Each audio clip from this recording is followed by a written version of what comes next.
കുറച്ച് നാളുകളായിട്ട് കേൾക്കുന്ന ഒരു റെസിപ്പിയുടെ പേരാണ് പാവ്ലോവ കേക്ക് അല്ലെങ്കിൽ പാവ്ലോവ ഡെസേർട്ട് എന്നൊക്കെ. നല്ല ഭംഗിയാണ് ഇത് കാണാൻ വേണ്ടിയിട്ട്. ആൻഡ് അത്യാവശ്യം നല്ല സിമ്പിളും ആയിരുന്നു റെസിപ്പിയൊക്കെ കാണുന്ന സമയത്ത്. അപ്പോൾ എനിക്കിന്ന് രാവിലെ കൊതി മൂത്ത് ഞാൻ ശരി ഉണ്ടാക്കാമെന്ന് വിചാരിച്ചു. സാധനങ്ങളൊക്കെ വാങ്ങിച്ചു. അപ്പോഴാണ് ഞാൻ ആലോചിച്ചു മെഷറിംഗ് സ്കെയിലും ഒന്നും ഇല്ല എന്നുള്ളത്. കുഴപ്പമില്ല, നമ്മളത് എത്ര കണ്ടിരിക്കുന്നു, കൈക്കണക്ക് വെച്ച് ചെയ്യാമെന്ന് വിചാരിച്ചിട്ട് ബാറ്ററൊക്കെ ഉണ്ടാക്കി. പകുതി എത്തിയപ്പോൾ എനിക്ക് മനസ്സിലായി സംഭവം ഫ്ലോപ്പായി പോയി എന്നുള്ളത്. അപ്പം ഞാൻ എന്നോട് തന്നെ പറഞ്ഞു. അങ്ങനെ ഞാൻ തളർന്നില്ല ഗൈസ്. വീണ്ടും ഒരു പ്രാവശ്യം കൂടി ആ ബാറ്റർ ഉണ്ടാക്കി. ഇപ്രാവശ്യം ഞാൻ എയർ ഫ്രയറിലാണ് വെച്ചത്.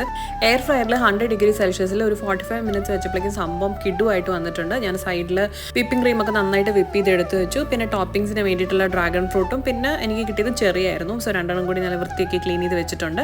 ഇനി എന്തായത് എല്ലാം കൂടി നന്നായിട്ട് അസംബിൾ ചെയ്യുക, എന്നിട്ട് ഒരു സ്ലൈസ് എടുത്തങ്ങ് കഴിക്കുക.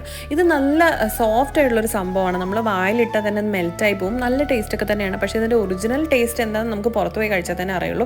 എനിവേസ് ഈ ഡെസേർട്ടിൻ്റെ നല്ലൊരു റെസിപ്പി നോക്കി ട്രൈ ചെയ്യുക.